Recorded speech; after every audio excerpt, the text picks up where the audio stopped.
Hey guys, আসসালামু আলাইকুম। আমরা আমাদের ডেইলি লাইফে সবাই চিনি ব্যবহার করে থাকি। বিভিন্ন প্রকার মিষ্টি জাতীয় খাবার খেয়ে থাকি, যেমন কেক, বিস্কুট ইত্যাদি।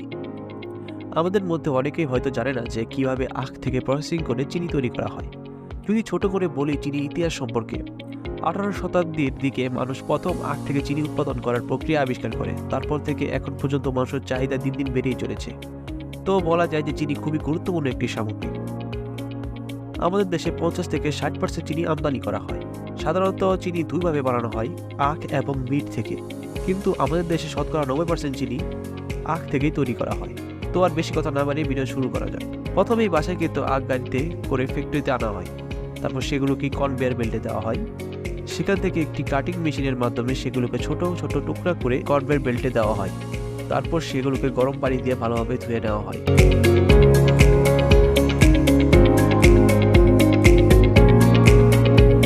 তারপর আখের আঁশগুলোকে আলাদা করা হয়।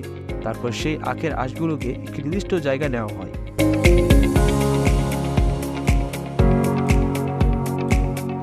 তারপর আখের রসগুলোকে একটি বড় লোডিং কন্টেনারে লোড করা হয়। তারপর রস থেকে ময়লা পরিষ্কার করা হয় এবং রসের পিএইচ মাপা হয়।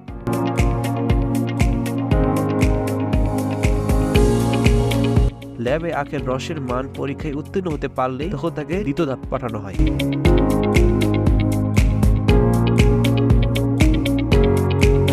তারপর রসগুলোকে একটি বড় গ্রাইন্ডারে ভালোভাবে মিক্স করে নেওয়া হয়। কিছুক্ষণ মিক্স করার পর তার উপর একটি বিশেষ কেমিক্যাল দেওয়া হয় যাতে সেগুলো ক্রিস্টাল এবং ঝকঝকে সাদা হতে পারে।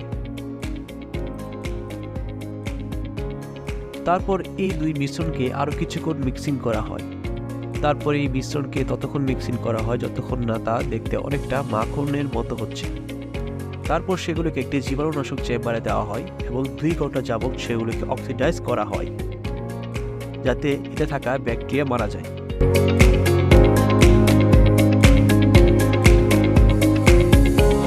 তারপর রসগুলোকে হিটেড চেম্বারের মাধ্যমে শুকিয়ে সেগুলো ফাইনাল পর্যায়ে আনা হয় এবং সেগুলোকে একটি রোলাকার মেশিনের মাধ্যমে ঘুরিয়ে প্রতিটা চিনির কণাকে আলাদা করা হয়। তারপর সেগুলোকে 1000 কেজি ধারণ ক্ষমতা সম্পন্ন একটি ব্যাগের ভিতরে সেগুলো ভরে নেওয়া হয় এবং তারপর সেগুলোকে পাঠানো হয় ফাইনাল সেকশনে।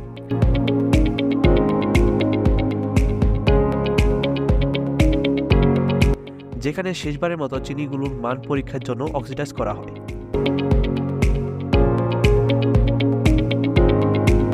তারপরে চিনিগুলোকে কনভেয়ার বেল্টের মাধ্যমে প্যাকেজিং সেকশনে পাঠানো হয় এবং সেগুলোকে একটি নির্দিষ্ট মাপে প্যাকেজিং করা হয়।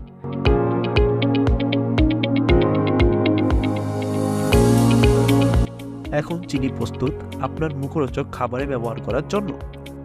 যারা যারা এতক্ষণ আমার ভিডিওটি দেখেছেন তাদেরকে অসংখ্য ধন্যবাদ। যাওয়ার আগে আপনার ভালো লাগলে আমার চ্যানেলটিকে সাবস্ক্রাইব করে দিন, বেল আইকনটি অন করে দিন। দেখা হবে পরবর্তী কোনো ইন্টারেস্টিং মেকিং প্রসেস ভিডিওতে। আজকের জন্য এখানেই, আল্লাহ হাফেজ।